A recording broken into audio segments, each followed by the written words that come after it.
ಎಲ್ಲರಿಗೂ ನಮಸ್ಕಾರ. My food and spirituality ಚಾನಲ್ಗೆ ಸ್ವಾಗತ. ಮೊದಲಿಗೆ ಎಲ್ಲರಿಗೂ ಶ್ರೀರಾಮನವಮಿ ಶುಭಾಶಯಗಳು. ಸ್ನೇಹಿತರೆ, ಇವತ್ತು ನಾನು ಒಂದು ತುಂಬ ಶಕ್ತಿಶಾಲಿಯಾದಂಥ ಒಂದು ಮಂತ್ರ ಹೇಳ್ಕೊಡ್ತೀನಿ. ಈ ಮಂತ್ರವನ್ನು ಕೇವಲ 3 ಬಾರಿ ಹೇಳಿದರೆ ಸಾಕು, ವಿಷ್ಣು ಸಹಸ್ರನಾಮ ಹೇಳಿದಷ್ಟು ಪುಣ್ಯ ಬರುತ್ತಂತ. ಈ ಮಂತ್ರವನ್ನು ನೀವು ಹೇಳಿ ಪ್ರಭು ಶ್ರೀರಾಮನ ಕೃಪೆಗೆ ಪಾತ್ರರಾಗಿ ಅಂತ ಹೇಳ್ತೀನಿ. ನಾನು ಪ್ರತಿದಿನ ಈ ಮಂತ್ರವನ್ನು 3 ಬಾರಿ ಹೇಳ್ತೀನಿ. ನೀವು ಹೇಳ್ರಿ. ಭಾಳ ಸರಳ ಐತಿ ಮಂತ್ರ, ಏನು ಕಷ್ಟ ಇಲ್ಲ, ನೀವು ಹೇಳ್ಬೋದು. ಇದು ನೋಡಿರಿ, ನಮ್ಮ ಮನೆಯೊಳಗಲ್ಲಿ ಹನುಮಾನ್ಜಿ ಫೋಟೋ.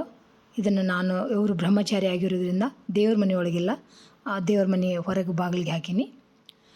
ಈಗ ಇದು ನಮ್ಮ ಮನೆಯೊಳಗಲ್ಲಿ ಇವತ್ತು ರಾಮನವಮಿ ಪೂಜಾ. ಪ್ರತಿದಿನ ಹಿಂಗೆ ಇರುತ್ತೆ, ಏನಂತ ವಿಶೇಷತೆ ಏನಿಲ್ಲ. ಮಂತ್ರ ಯಾವ ಥರ ಐತೆ ಅಂತ ಬರೀ ನೋಡೋಣ.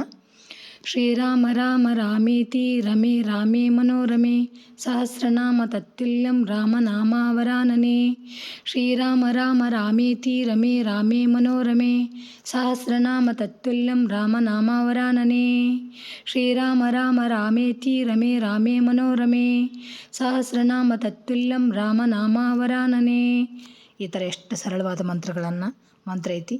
ನೀವು ಹೇಳಿ ಆ ಪರಮಾತ್ಮನ ಪ್ರೀತಿಗೆ ಪಾತ್ರರಾಗ್ರಿ ಅಂತ ಕೇಳ್ಕೊತೀನಿ. ಎಲ್ಲರಿಗೂ ನಮಸ್ಕಾರ. ಮತ್ತೆ ಇನ್ನೊಂದು ವಿಡಿಯೋದಾಗ ಸಿಗ್ತೀನಿ. Thanks you.